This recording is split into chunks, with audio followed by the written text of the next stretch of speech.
Bonjour, animateur socio-éducatif, mode d'emploi. Pas besoin de connaître toutes les chansons de l'été ou de faire griller des chamallows. Il faut oui une bonne dose d'énergie, c'est surtout un métier pédagogique. Les objectifs, favoriser l'épanouissement des enfants, leur apprendre de nouvelles choses tous les jours et les initier à la vie en groupe. C'est le cas de Christophe, 43 ans, animateur, tuteur, chef d'équipe que nous allons rencontrer aujourd'hui. Christophe, animateur socio-éducatif, c'est quoi ? Il n'y a pas que animateur, il y a animateur simplement qui peut travailler l'été en centre de loisirs. Et puis après, on peut être animateur professionnel, travailler aller dans une structure. Comment se déroule ta journée ? C'est quoi une journée avec toi ? Que je commence tôt le matin à 7h30, souvent on a des petits déjeuners. Donc je suis animateur global, donc je suis quand même responsable d'une partie de l'équipe d'animation. Et ensuite, tout travail de préparation, de recherche de subventions, de construction de projets ou de rendez-vous avec les animateurs pour les formations professionnelles et leur suivi. À 11h30, on a des enfants qui viennent manger. On anime ce temps-là jusqu'à 13h30. Après, jusqu'à 16h, on a des temps de réunion, de préparation d'animation ou de réunion à l'extérieur avec des partenaires.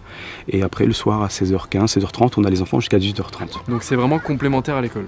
L'éducation, c'est fait par les familles, l'école transmet des savoirs, mais nous, on est à la frontière de tout ça. Le lien qu'on a avec les parents, c'est important aussi, c'est le lien de confiance. Du coup, on peut discuter, trouver là où il y a des difficultés, les aplanir, travailler autrement, avoir un discours à adapter à chaque enfant. Alors on n'est pas enseignant, mais on sait faire aussi des choses. Qu'est-ce qui te plaît dans ce métier ? On ne crée pas de richesse financière dans ce milieu-là, mais plutôt de la richesse humaine.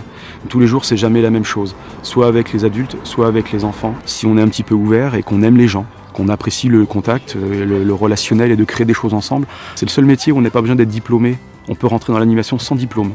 Et après, on peut se construire sa propre carrière, son cursus professionnel. Ton parcours, c'est quoi ? Qu'est-ce qui t'a amené à ce métier ?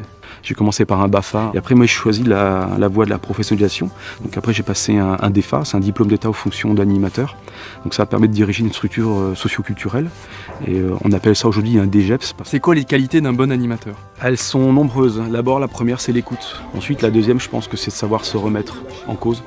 Il faut être disponible, il faut s'intéresser à beaucoup de choses, d'avoir toujours l'envie de progresser. Tous les jours, on apprend au contact des enfants. Donne-nous des conseils pour les futurs animateurs. Futurs animateurs, engagez-vous, soyez disponibles, dynamiques, ayez envie, parce que c'est un super métier. Il faut avoir envie de partager, transmettre. Et les enfants vous diront merci, parce que vous allez construire avec eux leur parcours de citoyen, de futurs adultes, bien dans ses baskets, bien dans sa tête, et c'est ça qui est intéressant. Vous vous reconnaissez ? Vous souhaitez partager vos journées avec les enfants ? Créatif, pédagogue, à l'écoute ? Le secteur de l'animation vous passionne ? Vous pourrez bien sûr aller plus loin en devenant comme Christophe tuteur et en montant des ateliers de A à Z.